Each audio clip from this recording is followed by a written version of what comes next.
There's different oils have different viscosities. A good rule of thumb is that distillate is pretty viscous in terms of CPS, where we're looking at anywhere between 50 and 100,000 CPS. Um, and when I'm you look sorry, what's CPS? at centipoise, it's the measure of a viscosity of a fluid. Got it. Um, And when we are looking at live resin, we're usually on some lower viscosities because we've got some either recombined terpenes in there or the terpenes have been re-added back. So we're on a product that's a little bit more liquidy. And then when we look at live rosin, which is solventless, which is pressed, we go back to something very, very thick. So the mathematical process of vaporization is a mix of chemistry, thermodynamics, and fluid mechanics. So you have to understand all three of those to understand which hardware can work better with which oil. The added complexity of cannabis is that it is a plant, it's a natural product.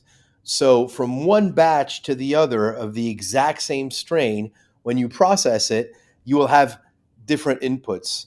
So, the trick is really to figure out which hardware suits which oil the best. We have a great rule of thumb that our run of the mill basic cartridge, the V12, is something that would work very well with distillate and live resin.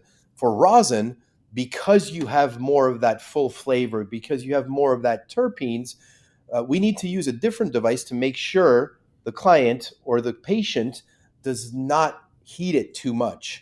So we increase the resistance, for instance, to be usable on the run-of-the-mill batteries that you'd be buying. Now, that's just an example. We can also look at the intake hole size because that will measure the rate at which the oil is going to feed the coil to turn into vapor. So obviously, the thicker the oil, the bigger holes you need to allow more of that to seep in.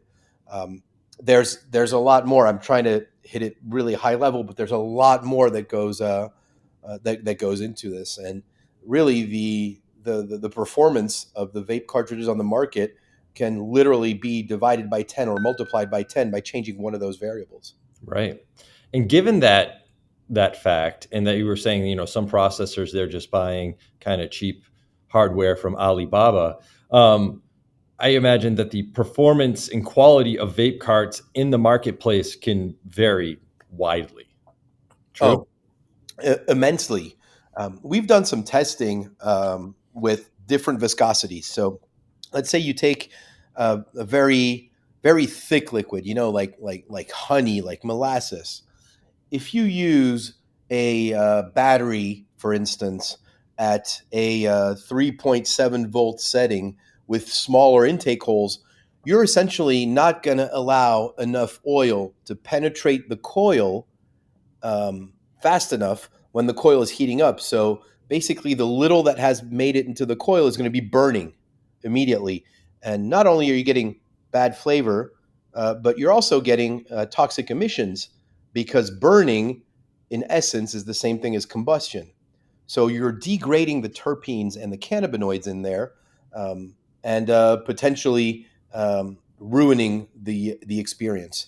Now, on the other hand, if you have too much oil that goes in, and too much of an intake hole and too much of a big porosity on the ceramic itself of the coil, you are going to see saturation, which leads to clogging, which means leads to leaking and potential spit back through the mouthpiece.